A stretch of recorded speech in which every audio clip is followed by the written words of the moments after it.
Srila Prabhupada describes in his BhagavadGita. And so, definitely some notes as we go along. So before we start looking into BhagavadGita, it is first and foremost thing is to understand what's happening when we study BhagavadGita, what this process entails, and this is explained in BhagavadGita itself. Chapter 18, verse 70 says, Adhyeshyate chaya imam dharmyam sambandhamavayo jnana yegenatena ishtasyamiti me mati. Sri Krishna says, and I declare that he who studies this sacred conversation of ours worships me by his intelligence. So we can understand when we study BhagavadGita, we worship the Lord with our intelligence. And specifically the Sanskrit says jnana yagyena. This is third line. So jnana is knowledge, and yagyena is derived from yagya. Yagya means sacrifice.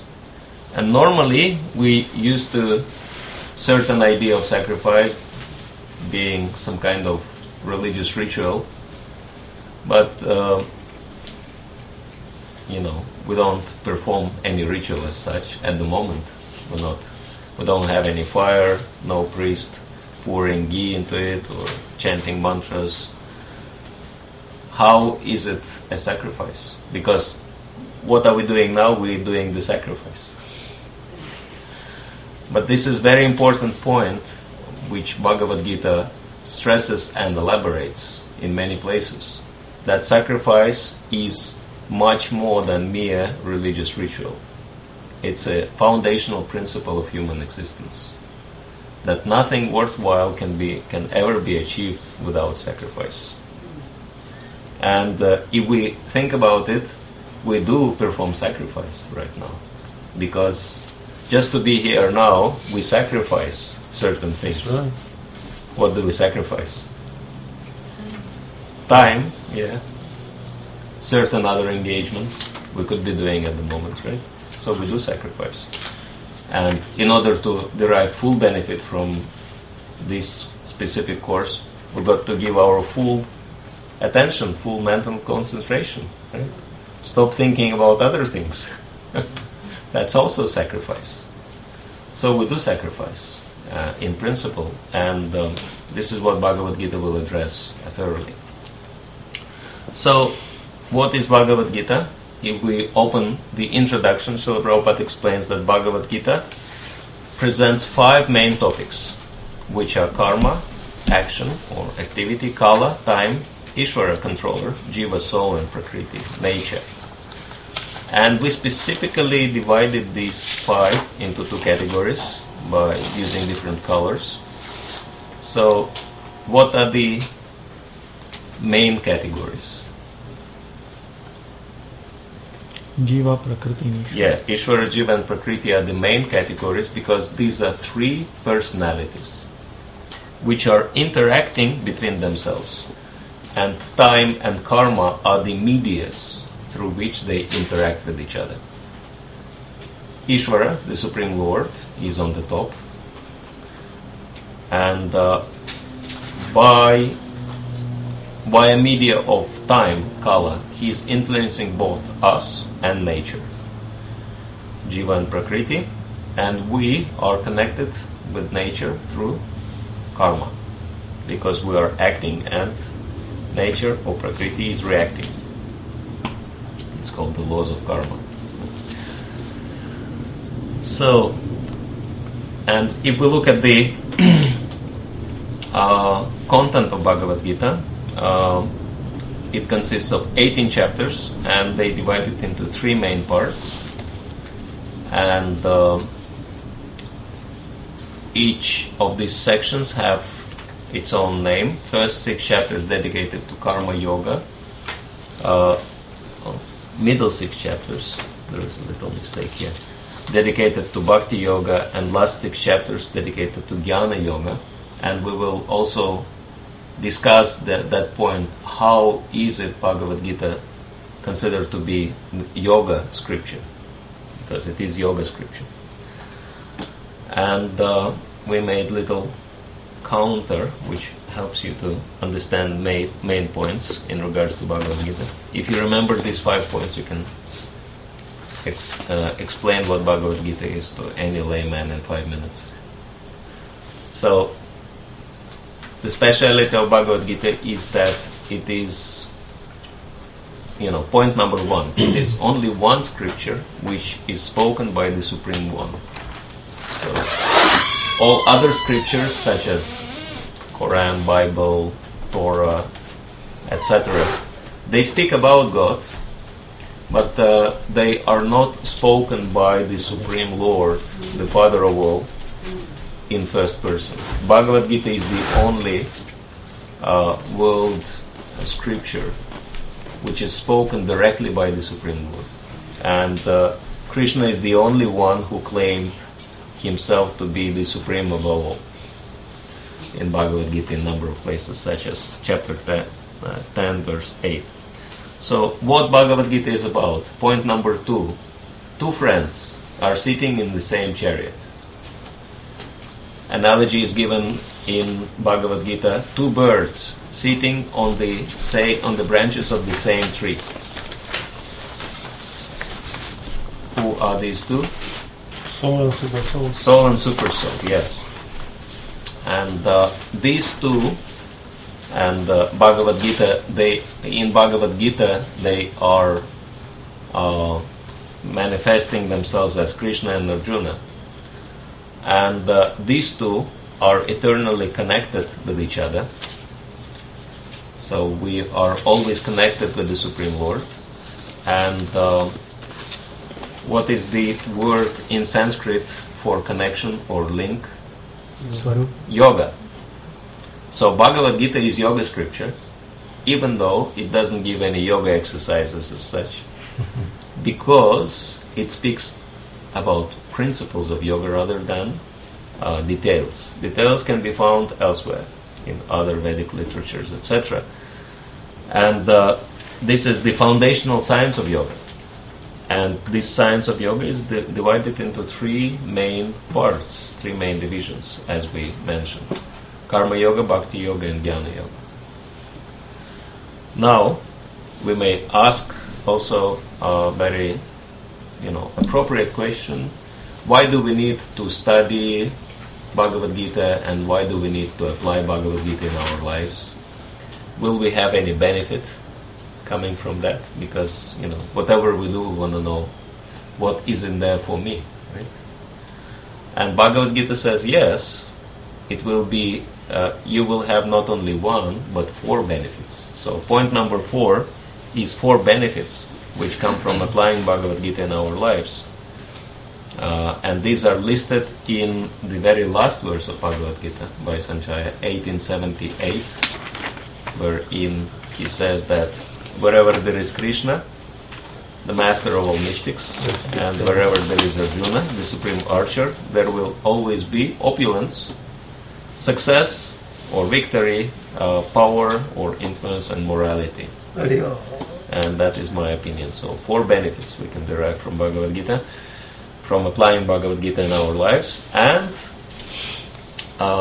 what Bhagavad Gita is about, 5 main topics of Bhagavad Gita, which already been mentioned, are karma, kala, ishvara, jiva, and prakriti.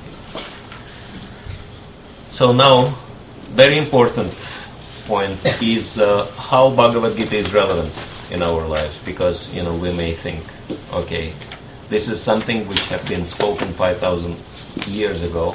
We are living in 21st century, and it was spoken before the war. We don't have any war now.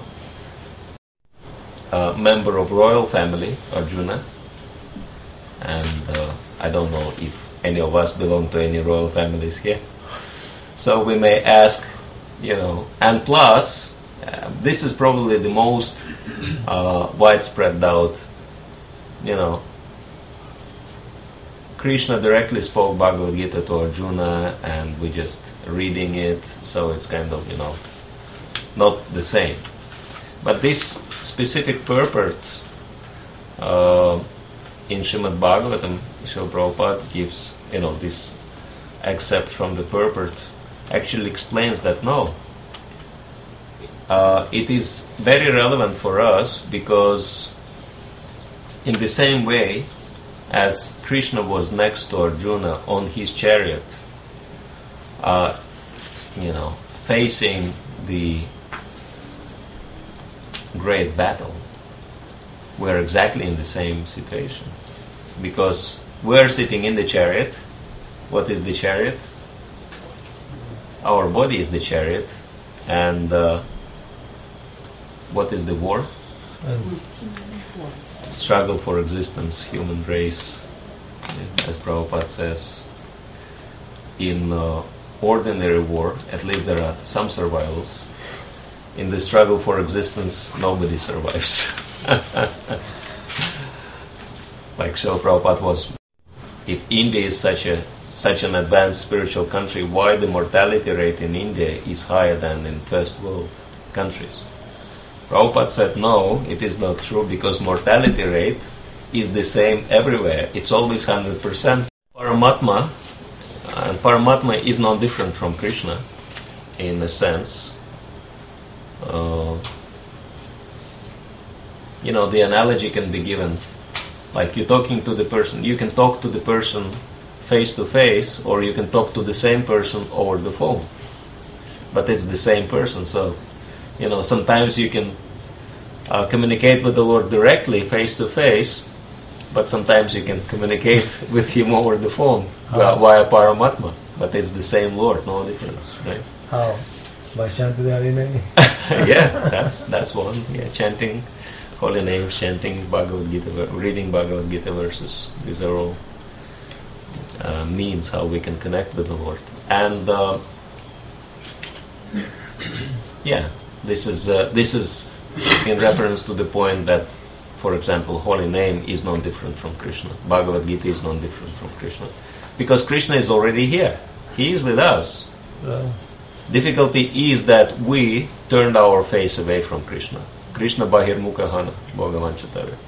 And what do the chanting of the holy name does to us? What does Bhagavad Gita, studying and chanting Bhagavad Gita, what it does? It turns our face back towards Krishna, that's all.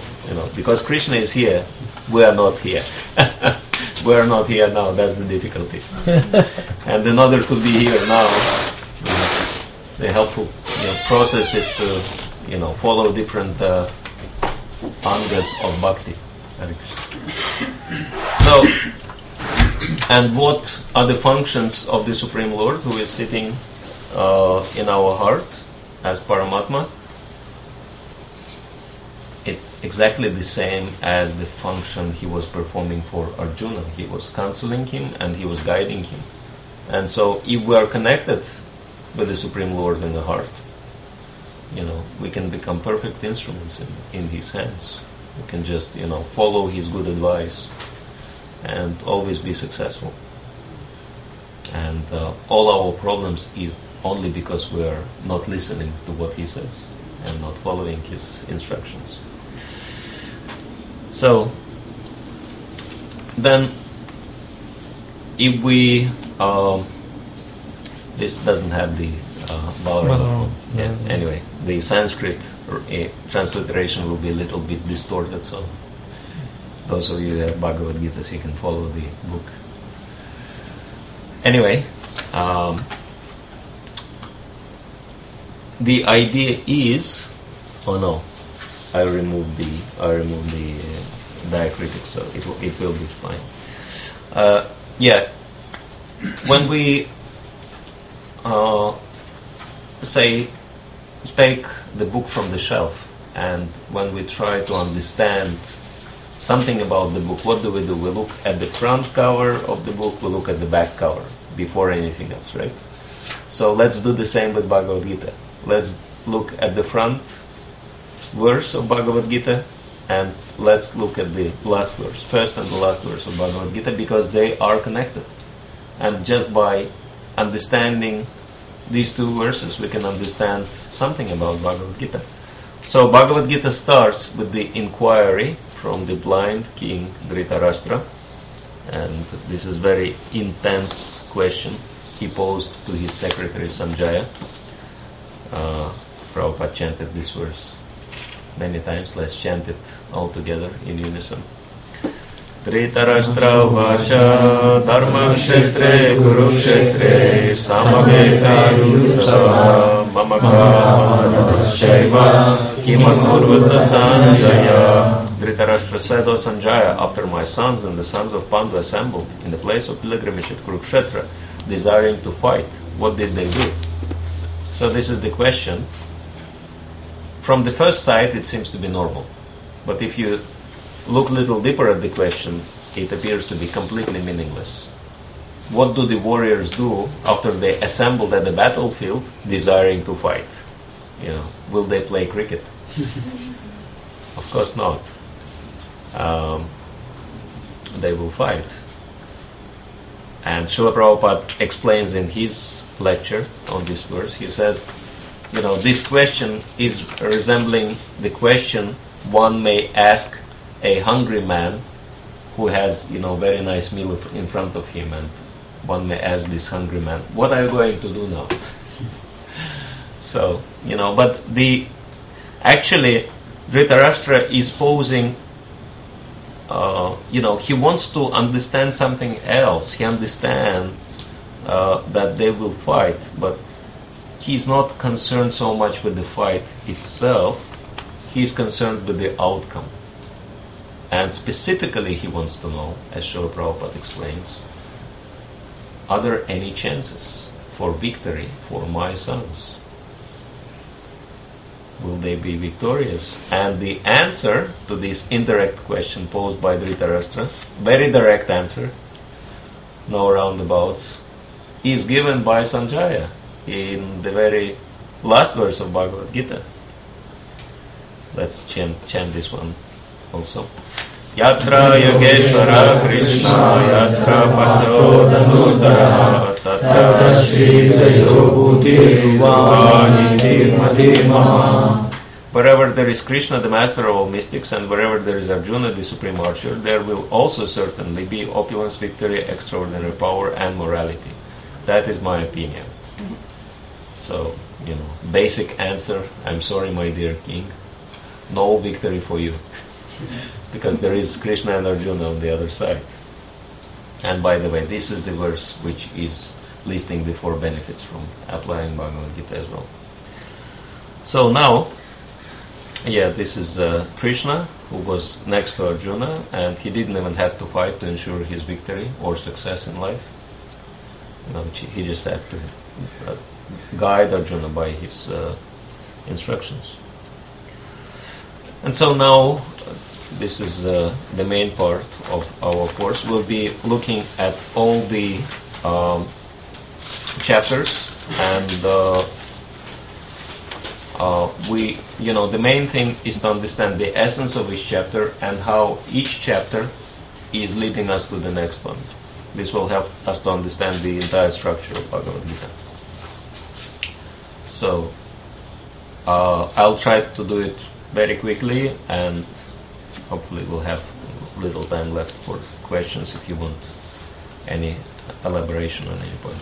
So there is a good reason why we made the comparative table of Sanskrit titles of Bhagavad Gita and translations by Srila Prabhupada, because Sanskrit will help us to understand the deeper meaning of the chapter, and Srila Prabhupada translated them in a certain way to help us to focus on the main point. So chapter 1, original title is Arjuna Vishada Yoga, and Vishada, probably some of you may know what does Vishada means. I think Hindi is the same, right? Sadness, yeah. Sadness, lamentation, grief. So Arjuna was overwhelmed by grief because he was facing the dilemma. He had to, he was a prince, so he could not be partial. He had to do the right thing, because these people were culprits, they were the criminals. He had to punish them accordingly. But they happened to be their own family members, so he had a heart for them, naturally. But, of course, he understood, like mentally, he didn't want to fight, but intellectually he understood that he had to do his duty no matter what, right? Because, for him, he should not be partial. He should not say, oh, these are my relatives, I'll be siding with them, and others, they're not my relatives, because for king, the whole kingdom, or in their case, they were supposed to be emperors. The whole planet should be their family. They should be considering the whole planet to be their family. No partiality. What Prabhupada calls it, nepotism. Yeah. And so Arjuna had this, challenge, this dilemma. That's why he was aggrieved, and he became aggrieved when he was observing the armies on the battlefield of Kurukshetra. That's where Prabhupada's title is coming from. And even though it was superficially wrong for Arjuna to decline from fighting, but the reason why he didn't want to fight was, as Prabhupada explains, his qualities of a Vaishnava. He explains that in 3 purports in this chapter, and he ends the chapter with very amazing purport. It's 146, 147, can't remember. Yeah, it's the purport to very last verse, and Prabhupada says that only such a kind and soft-hearted person is fit to receive self-knowledge. So we can understand that Krishna explained the whole BhagavadGita to Arjuna because he had such an exalted qualities of a pure Vaishnava. He was so compassionate. We can imagine, like, the people who were facing him, they were, trying to kill him and his family members on many occasions. He had chance to revenge, and he didn't want to do that. So that shows that he was, his level of forgiveness and his level of,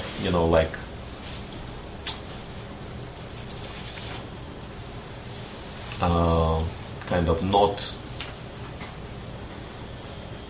focusing on negative, being very positive towards other people, was so high that it's unbelievable, unimaginable, right?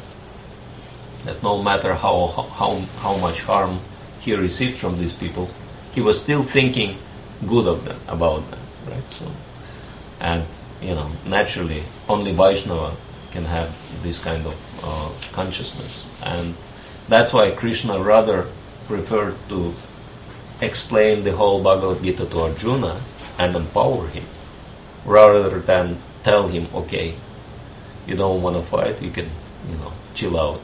I'll get someone else and make him instrument into my hands. Because everybody else was ready to fight. 640 million people. So Krishna had unlimited choice through whom he wanted, he could execute his will. And he didn't have to spend so much time to explain Bhagavad Gita, but he chose Arjuna.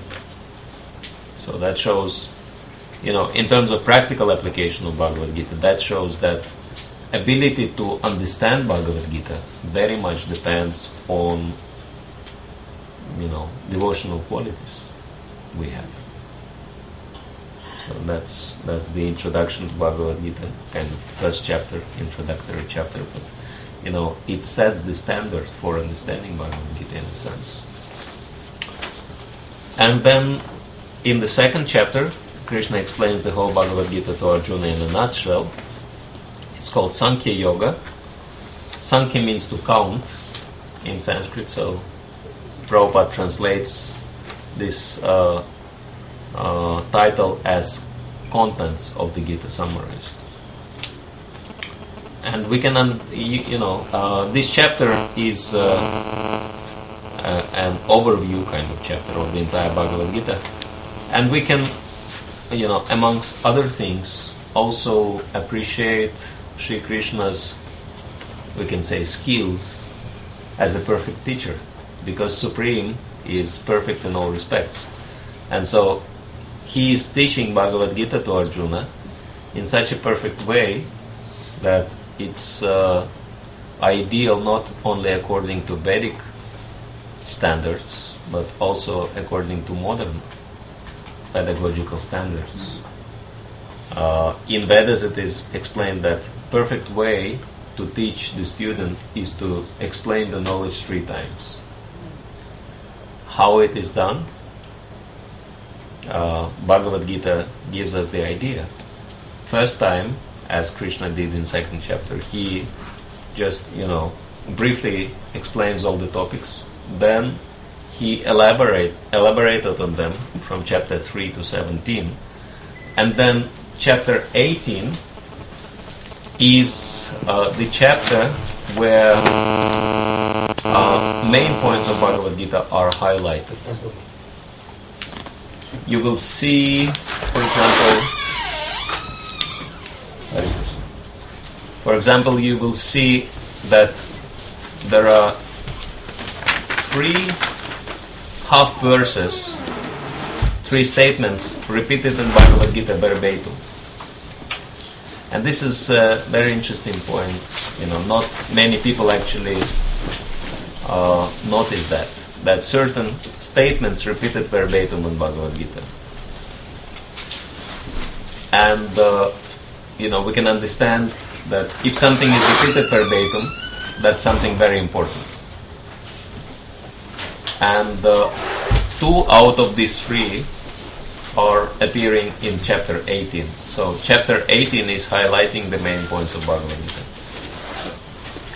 So, and in a modern daytime, the same approach is used.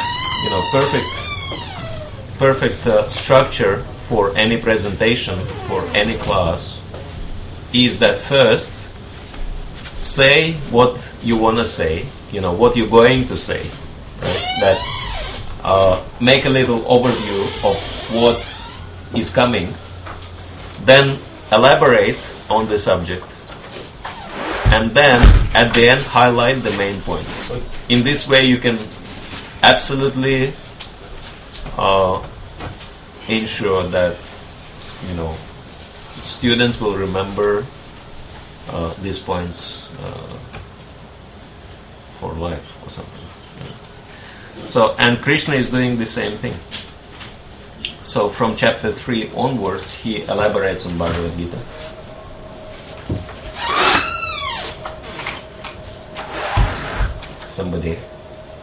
One of our senior devotees noted that we're called the Hare Krishna movement because whenever there are any topics related to Krishna, everybody starts to move back and forward. Anyway, so from chapter 3 onwards, Krishna elaborates on Bhagavad Gita, on the topics of Bhagavad Gita, starting with Karma Yoga. That's chapter 3, and the essence of this chapter is sacrifice as the foundational principle of human existence. And chapter 4, which is Jnana Yoga, explains that the topmost object of sacrifice is the Supreme Lord, and we have to understand our role in this system of sacrifice, because there is a whole system. Sacrifice will take different form according to one's position in the society, according to the performer. And if one wants to understand this science, this very elaborate science, but the most important science in human life, one has to approach a specialist, spiritual master. And the immediate benefit one will receive is transcendental knowledge. That's why this chapter is entitled Jnana Yoga Transcendental Knowledge. And upon receiving this transcendental knowledge, one can start the process of purification of one's heart. And this is very much, highlighted in chapter 5, Sannyasa Yoga. Sannyasa means renunciation, but here, Srila Prabhupada translates it as Karma Yoga, action in Krishna consciousness, because renunciation does not mean renouncing the activity, unlike many people think that to renounce I have to drop my job, my business, my interaction with the society, I have to go to the forest or something like that. It's not like that. Renunciation doesn't even mean renouncing the fruits of our activities.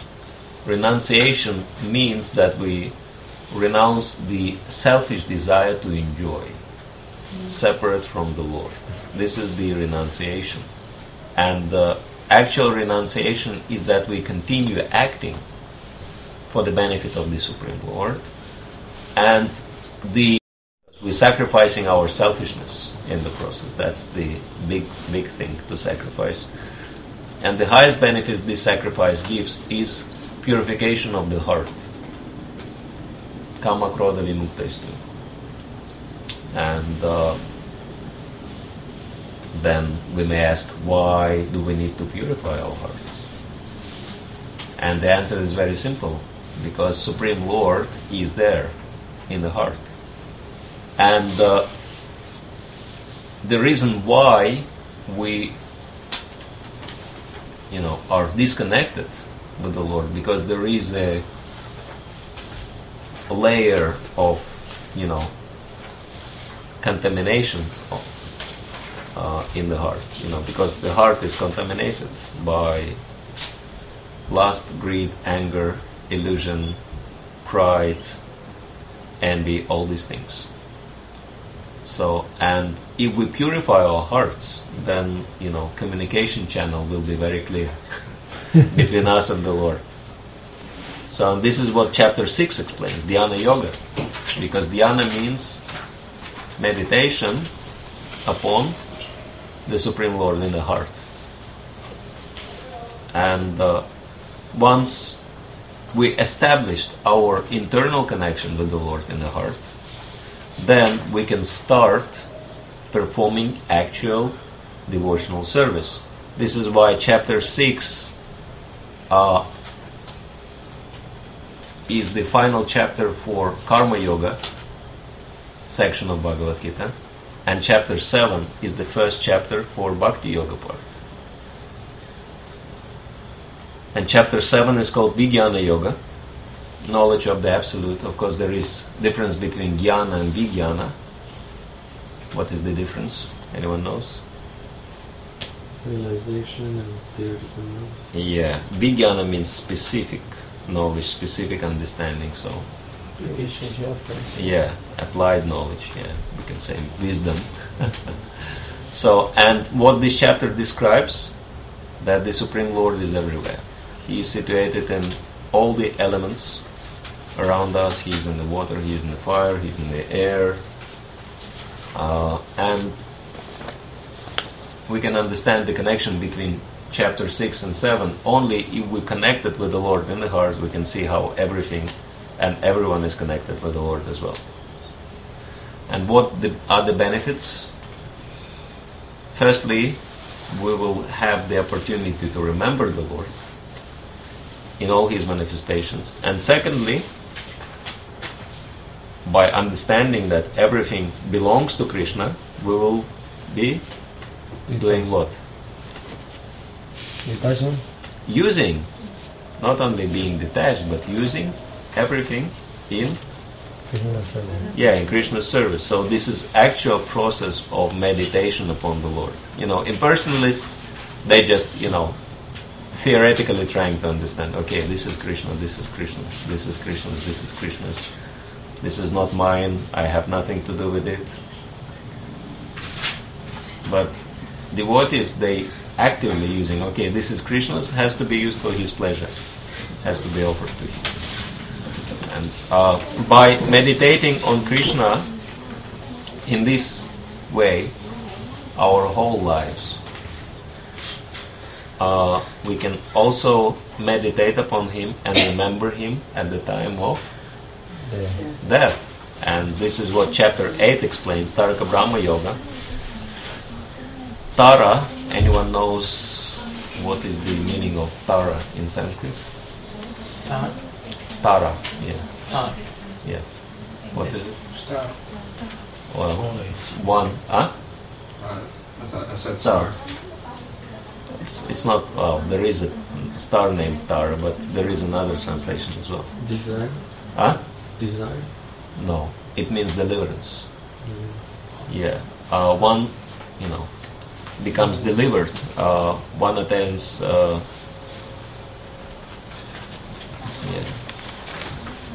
one can leave the material world, and Taraka Brahma Yoga. It's yoga of spiritual deliverance, literally. And if one is delivered spiritually, then one attains the Supreme. That's why Srila Prabhupada translates these chapters, attaining the Supreme. And once we attain the Supreme, we will understand very confidential truths about Krishna's interaction or his dealings with his devotees, which is the subject matter of the next chapter. Rajaguhya Yoga, the most confidential knowledge. What is that most confidential knowledge? It is knowledge about pure devotional service. And this knowledge is revealed in this chapter. For example, Krishna says, certain things described in this chapter are so confidential that many times, even though we may practice devotional service, but even for us it is hard to accept these statements because they are too confidential. And one example is verses 30 and 31, wherein Krishna explains that no matter what one does, one may behave in very bad way, but if somebody is worshipping me, that person is supposed to be considered, should be considered to be a sadhu, saintly person. And it doesn't fit in our mind, in our worldview that sadhu is supposed to behave like sadhu is. If somebody behaves in a bad way, how one can be a sadhu? But Krishna explains Kshipram Bhavati Dharma Sashvat-chanti Nigachati, that very soon one will become righteous. In other words, all these impurities will become cleansed after a very short time. In one or two lifetimes, doesn't matter. It's for us like one life, that's so much. But from Krishna's point of view, it's nothing. We've been in here since time immemorial for millions of lifetimes. So according to Krishna's scale, we become purified very quickly, even though we may not necessarily, acknowledge that immediately. So, and it's even general common sense that